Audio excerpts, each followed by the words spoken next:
준영리님 질문 주신 거는 기관들이 들어올 경우 수요가 발생하면서 XRP의 가치 상승이 일어날 거라고 예측들 하시는데, XRP 같은 경우는 기관들이 대량 구매 시 장외 거래를 이용하는 걸로 알고 있습니다. 그렇게 되면 시장에 가격적인 영향을 끼치지 않는 걸로 알고 있습니다. 이럴 경우는 단순히 기관이 들어왔으니 XRP는 사기는 아니겠구나, 이런 의미밖에 없는 건가요? 하고 질문 주셨는데요. 이게 흔히 그러니까 XRP랑 리프사가 하는 게 뭔지, 또는 이 장외 거래라는 거에 대한, 또는 수요에 대한, 수요와 공급에 대한 약간 이해를 잘못해서 발생하는 케이스 같은데요. 이거를 잘 이해하셔야 돼요. 그러니까 만약에 지금 전제를 까신 것 자체가 그렇게 구매하는 기관들은, 그러니까 보세요. 리프사한테 XRP를 직접 구매하는 기관들은 크게 두 가지 이유가 있을 겁니다. 하나는 투기. 뭐죠? 지금 사면은, 지금 대량 구매하면 싸다. 그러니까 샀다가 나중에 가격 오르면 팔아야지?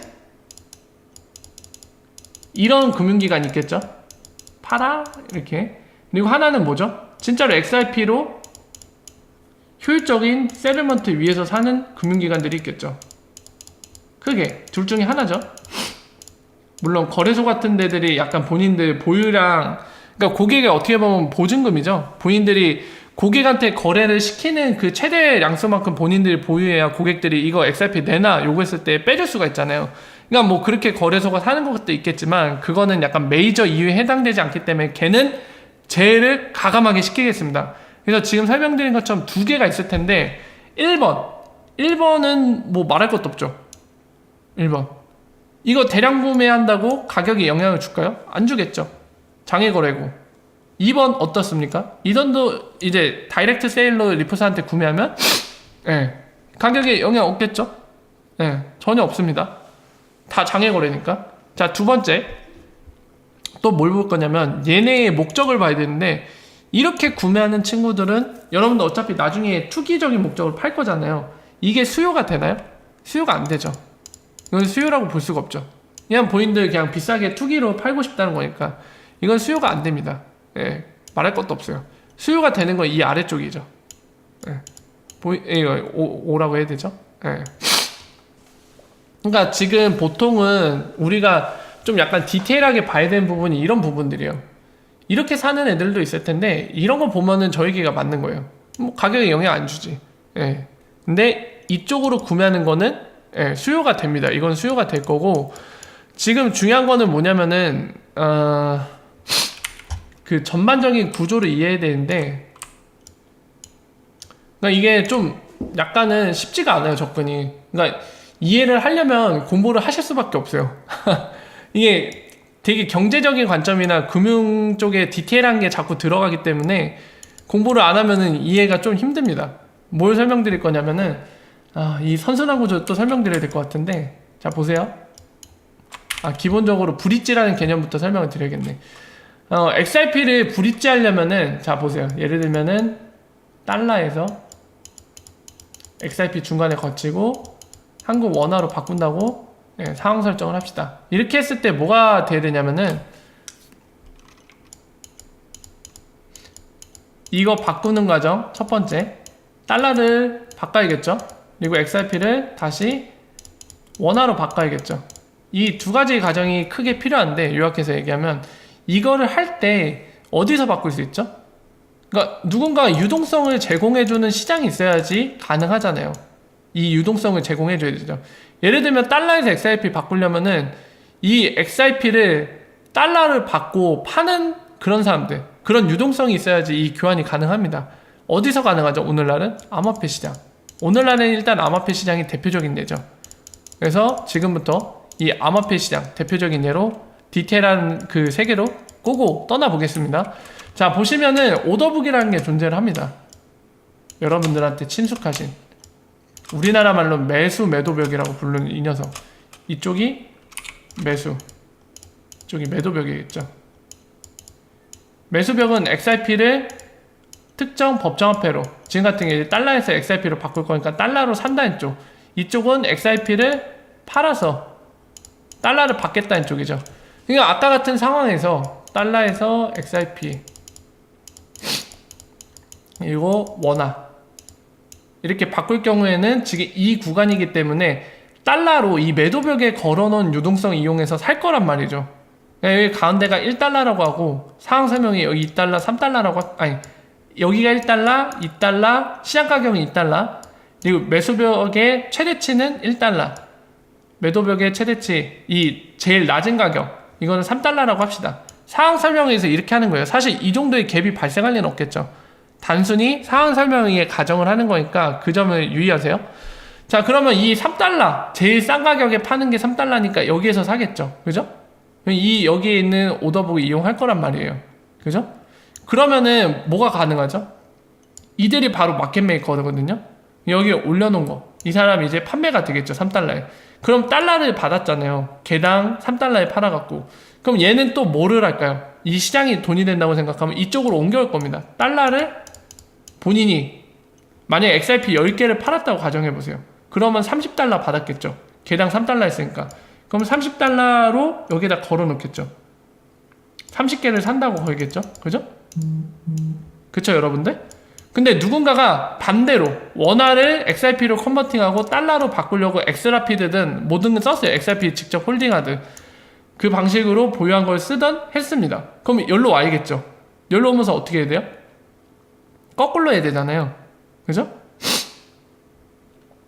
아 이게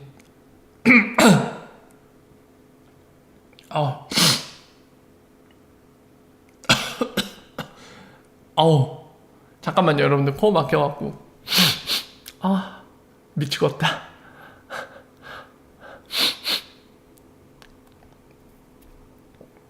오 마이 갓.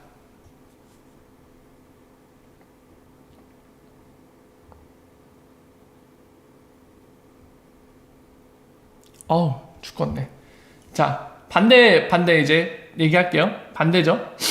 그러니까 지금 얘는 달러 갖다가 XRP를 산다고 하는 거잖아요. 그쵸?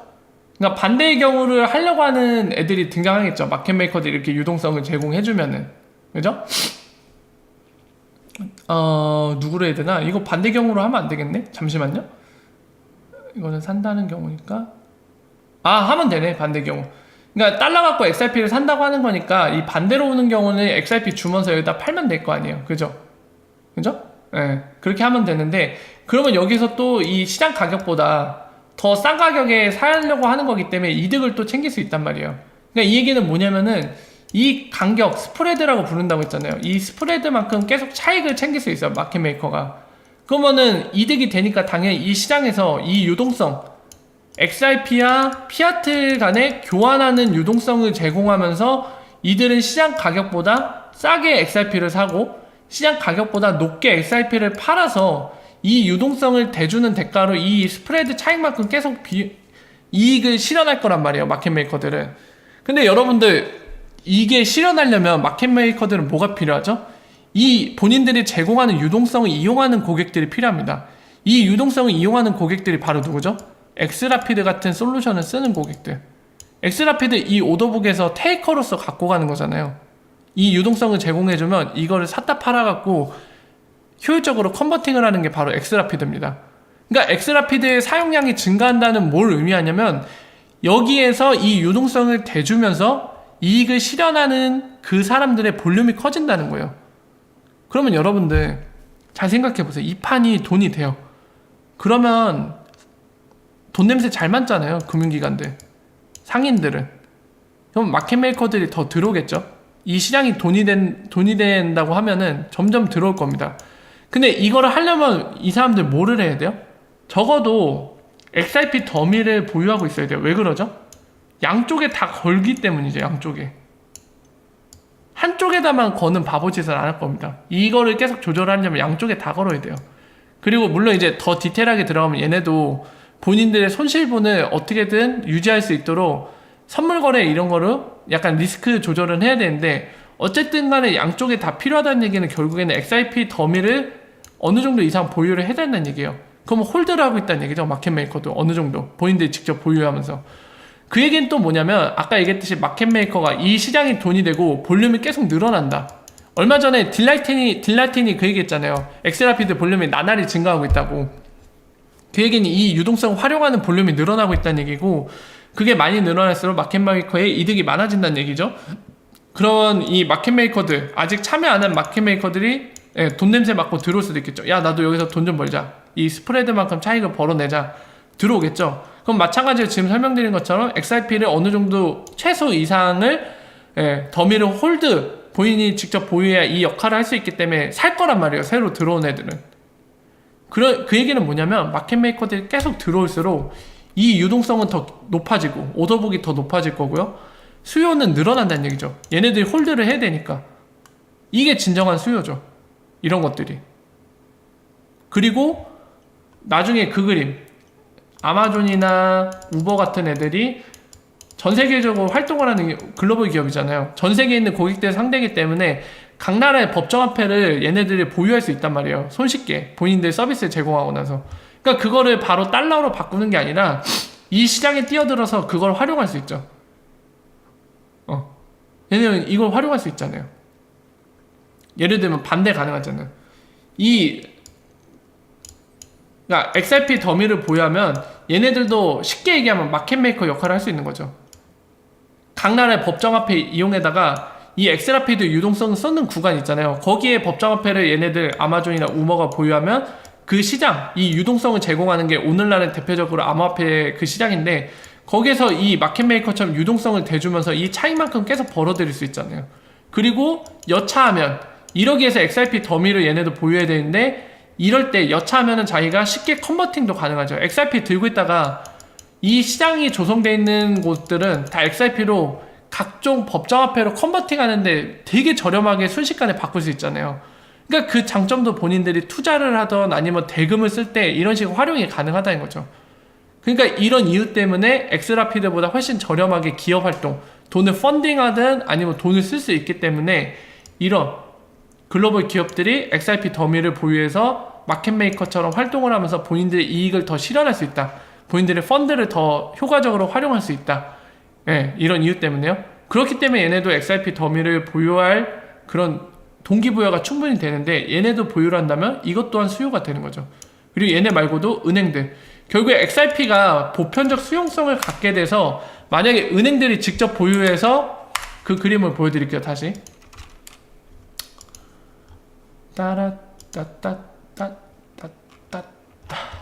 그 그림 어디 있죠? 여기 있죠.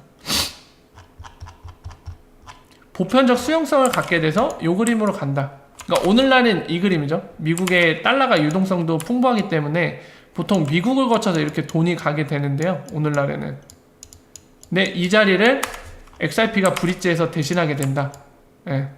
그러면 은행들이 XRP를 직접 들고 쓸 수 있겠죠. XRP 주고받아도 그게 충분히 가치가 있다는 인정을 받을 수 있는 상황, 바로 보편적 수용성이 확보되는 상황이 돼서 이게 되면은 그냥 은행들은 XRP를 서로 주고받아서 세틀먼트 하는 거예요. 야, 나 $100치 XRP 받았네? 그러면 네가 보낸 고객의 돈 잘 받았다. 그럼 우리 돈을 보내려는 그 수취인 계좌에다가 뭐 $10만큼 네가 보낸 XRP 가치만큼 $10를 추가시켜 줄게. 그게 가능한 세상이 되는 거예요. 그러면 여러분들 진짜 무서운 게 뭔지 아세요? 국경 간에 돈을 보내는데 XRP로 보내는 세상이 되죠. 보내는데 수수료가요 트랜잭션 코스트밖에 안 들어요. 그 12드랍밖에 발생 안 하는 요거. 그리고 심지어 3-4초 만에 끝나요. 그러니까 진짜 무서운 그림은 어디 있냐면 최종 완성 그림에 있는 거예요. 진짜 무서운 그림은 XRP를 직접 들고 그거를 보내. 근데 심지어 받는 쪽에서도 법정화폐를 안 받고 그냥 XRP로 그대로 받을 수 있어요. 보편적 수용성이 확보가 되는 그날에는. 그러면 그게 진짜 무서운 그림이고, 그 무서운 이유는 여기 있는 거예요. 블록체인 내에서 세틀먼트 되는 거기 때문에 3-4초면 끝나요. 많이 걸려봤자 3-4초면 국경을 뛰어넘어서 다른 나라에 그 가치가 전달됐어요. 돈이. 심지어는 비용도 12드랍밖에 발생 안 해요. 12드랍은 뭐예요, 여러분들? XRP가 개당 100만원일 때 10원밖에 안 되는 수치예요. 100만원일 때도. 그러니까 리프사가 성공해서 최종 그림이 완성되면은 진짜 얘네가 얘기한 대로 인터넷 오브 밸류가 실현되는 날이에요. 오늘날의 인터넷 데이터가 마구 쉽게 움직이는 것처럼 비용도 안 들어. 100만 원일 때, 개당 가격이 100만 원일 때 12원밖에 안 드는 수준에다가, 그리고 12원 내고 XRP 10억 개도 옮길 수 있잖아요. 에스크로 풀리는 거 보면 알 수 있잖아요. 개당 100만 원이 됐는데 10억 개면 이게 돈이 얼마인가요? 조 단위 훨씬 넘어서잖아요. 근데 12원밖에 안 들어요, 비용이. 심지어 3, 4초밖에 안 걸려. 이런 날이 오는 거예요. 말 그대로 인터넷 오브 밸류. 그게 실현되는 날인 거예요. 성공을 한다면. 그겁니다. 수요는 지금 설명드린 그런 그림에서 오는 게 진정한 수요예요. 그러니까 금융기관이 사더라도 그걸 당장 수요로 보긴 힘들어요. 그러니까 로직을 좀 이해하시겠죠? 진정한 수요는 거기서 오는 겁니다.